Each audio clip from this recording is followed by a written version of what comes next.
Yeah, I really do need to get that mirror fixed. Here we are at a place called Our Lady of the Sierras.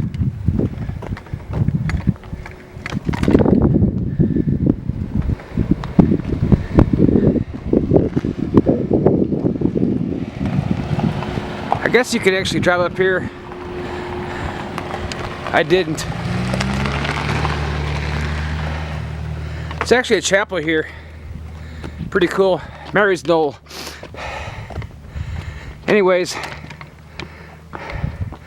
they actually built a pretty cool Stations of the Cross. And for any of you all who saw that Person of Interest guy in a movie, I can't remember what the movie was called, The Passion or something like that. Mel Gibson produced it. I've always kind of liked the Stations of the Cross thing. The last time I was here was on Holy Thursday, right before Good Friday. I was up here filming the cross at night with the stars in the background, and sure enough, I come up here,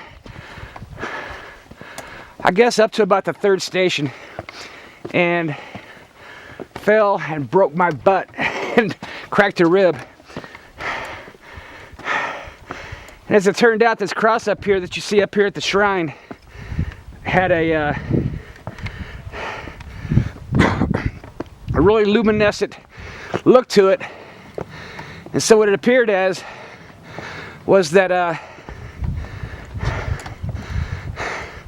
it was one of those old-fashioned Democrat Party cross burnings. So I didn't use it, but it's kind of funny.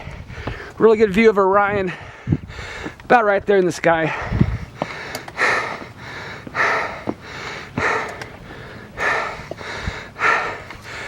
I have half a mind to drive back down into my car and go up this thing, but I'll make it. But yeah, I don't remember which station it was, but I fell real hard and cracked my rib on one of these things.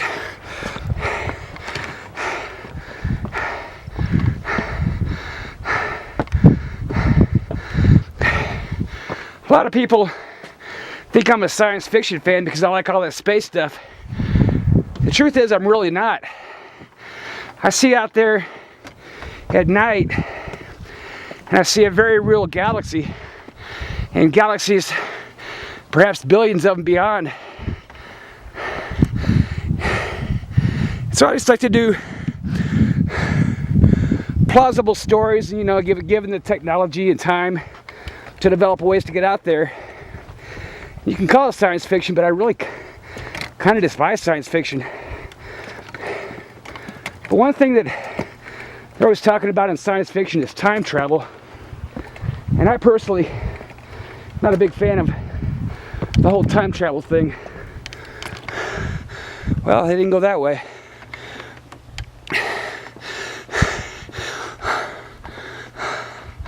But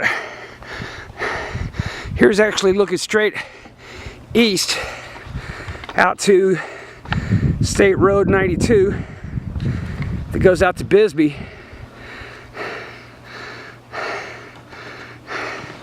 That's in Mexico actually there.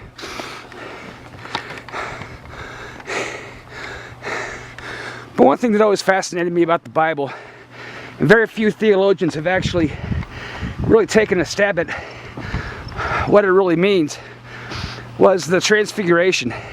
It's probably the most mysterious, misunderstood, or understood parts of the Bible, and it's actually in several different Gospels the same way. Peter, who was the first leader of the church that would be yeah, here's where I fell right here. I fell right over this thing. Peter and John, who they always described in the autobiography version of that as the one that Jesus loved. I guess I really don't get the whole meaning behind that, because Jesus loves all of them and all of us. And so the homosexuals grabbed onto that and said, see, Jesus was gay. Well, I don't really think so, but people can spin the gospel any way they want. But I really think that Transfiguration, when John and Peter went up to the mountain with Jesus, was very a fascinating tale. And what happened then was, all of a sudden, out of the blue, appear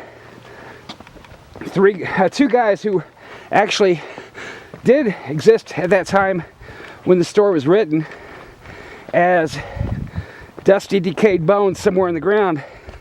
One of them was named Elijah, who apparently, according to the Bible, really didn't die so much as he went to heaven in a chariot.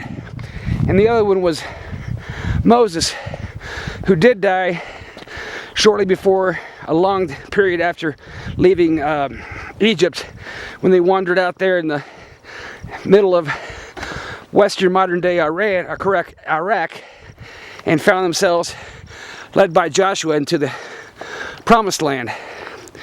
And there's two parts of the Bible where it's actually in the Old Testament where this transfiguration, I think, actually took place. And one was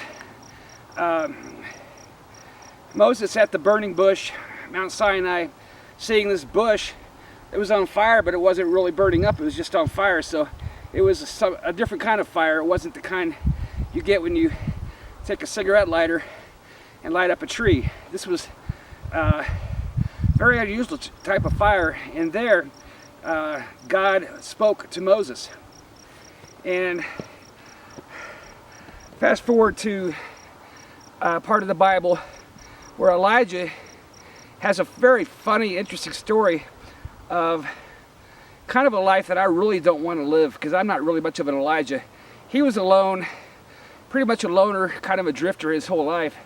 And he found himself inside of a cave, and all sorts of crazy things happened, but he couldn't hear the voice of God. And finally, he heard the voice of God in a whisper. And the point is, at the Transfiguration, where Jesus is on the mountain, and all of a sudden to Jesus, Paul, Peter, and John appear, Elijah and Moses. I believe this was actually time travel.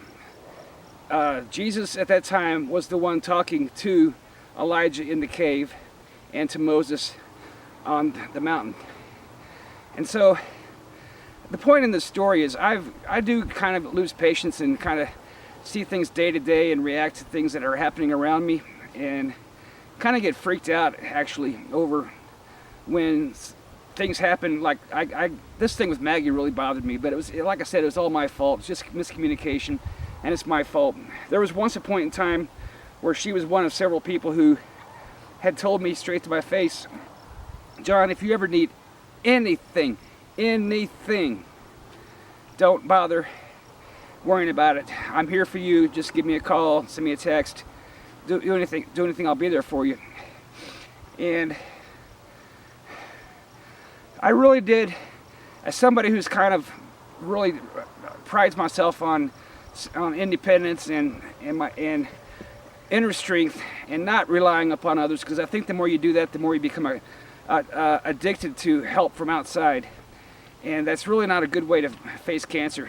My beloved grandmother died way before her time. She was in terrible shape, and I think part of the problem, and this is on my mom's side, was that she had a very concerning husband who would do everything for her, and when he went, there was really no one left for her to take care of her except for my beloved Aunt Dorothy. But what I'm saying is, I think one of the reasons she got in that condition was because she had become used to other people doing everything for her. And that's just my opinion, but that's where I don't want to be with this. So I'm going to, they say, John, don't push yourself. I'm not going to push myself beyond the limits, but I guarantee you, in this cancer, I'm going to push myself to the limit. And with Maggie, like I said, it was really my fault, because I had, in my mind, really found great relief in going through this cancer, that there was somebody out there who if I really, really, really was in a bind and needed something, that she would come through for me. And one thing led to another last week, and it's all my fault. I'll be honest with you.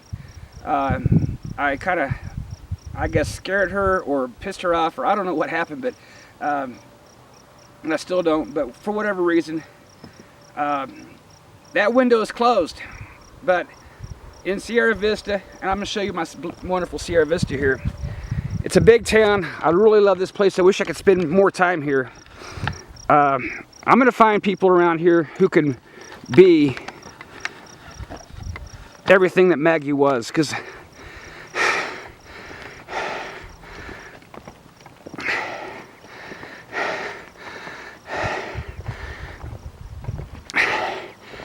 it really is something where, like I said last time I did speak of Maggie, you do need that shoulder to cry on.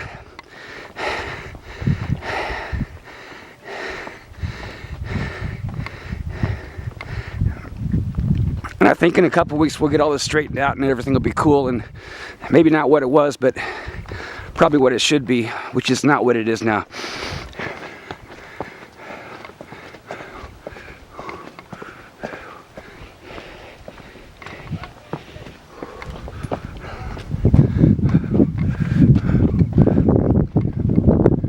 It's just a wonderful place up here. I'm not going to go too far up this thing, but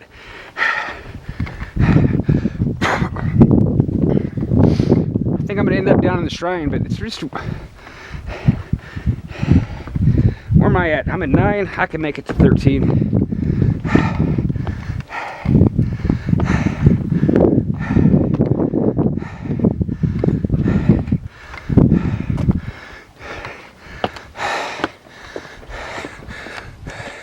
One thing about it,